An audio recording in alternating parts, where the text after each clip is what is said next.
Hi, welcome to Survey Design Essentials. I'm Catrin and I'm a Senior Consultant here at Nimble Approach. So in this video, we'll be talking about when is a survey the right method to use. So here are some wise words from some people that really are experts when it comes to survey design. So surveys are the most dangerous tool because they are misunderstood and they are misused. They frequently straddle the qualitative and quantitative at their worst, represent the worst of both. This is from Erika Hall. She's done some brilliant videos and she's got some great material out there. And then Chris Marshall, who did a lot of the GDS survey design courses, has said effective, credible and usable DIY surveys are a rare thing. So you might think that survey is the right tool to use because it's just really convenient. It's always available. There's so many survey tools out there. But because it's so convenient, people will use them wrong. Basically, they won't consider kind of the best questions to use, the layout, things like that. And then they become a bit of a waste of time, not just for you creating the survey, but then for your users then who are trying to complete it because the results are just not usable. So this is why it's so important. So there are some golden rules. So these are kind of great for kind of general things to follow. So the quant research will tell you the what. So when we're talking about quant, we're talking about things like surveys. Qualitative then will tell you about the why. That's kind of things like moderated interviews, things like that. But you can't use a survey to find out the why. It doesn't work. You can use them kind of together and you can use them to kind of recruit participants, but you can't answer the question itself. So sometimes we will get asked, I want you to do a survey on XYZ. You need to answer a few questions before you do start writing that survey. And these are three things that I always use to challenge the need for a survey. So the first one is what you're trying to find out, not the survey question itself. That comes later. I'm talking about the kind of problem that you're trying to solve by kind of getting that information. What will happen with the results? If nothing's going to happen, it's just a buzzword, it's not really going to be useful. You need to know what actions are going to be taken. And lastly, this is kind of general GDPR, but who will have access to that data, especially if it's kind of not anonymous as well.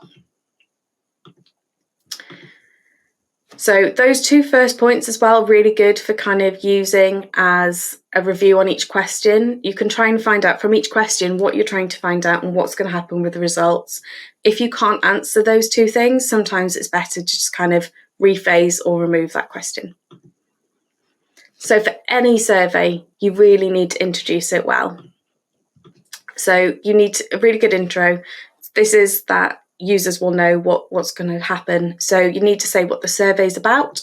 You need to say if it's going to be relevant for them. It might be that you want specific type of users to complete your survey.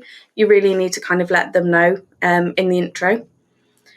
You want to give them an idea of how long it might take. This is just setting their expectations. They've got enough time. They don't drop out, things like that. What will be done with the results? This can sometimes be a really good thing. If you tell them, we're going to use this information to help kind of improve a service, they might think, oh yeah, that's really good. I've got a voice in saying how this service is kind of not great so far. So it can really be a good thing for both you and the user. So you want to say kind of who will have access to the results, how long the answers will be stored, how it might be of help when it's being used, that kind of thing is really good to kind of say what will be done with the results. And lastly, they need to know how they can ask more information or how they request for their details to be removed. So especially if they're not anonymous, sometimes it's hard if they are anonymous to remove it, but it's really good to put some sort of contact detail in this so that they can get hold of you if anything happens.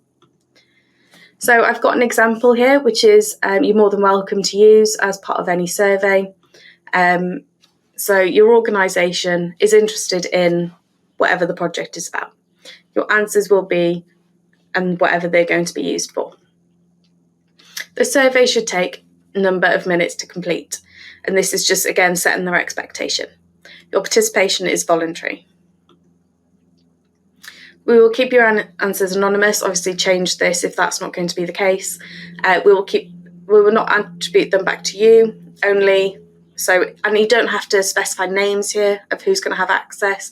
It might be that it's going to be kind of the project team, it's going to be stakeholders, it could just be the organisation, but whoever's got access to that raw data, just let them know. We will securely hold your data up to, and then however long, so it might be kind of 4 weeks, it might be 6 months, it might be 3 years. To raise a question or concern or to withdraw your answers, email here. You can withdraw your answers at any time. You've got to give them that option to withdraw their answers.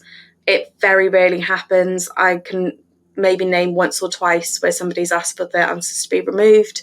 But also with that email address, it's best to put in some sort of shared mailbox. So it's not kind of, if something happened to one person, they're not then kind of the blocker, and it's going to cause a problem. If somebody's requested their answer to be removed, that person's left, or they're on holiday, they're on sick, someone else can pick that up then. Thank you, and that's a good intro on survey design.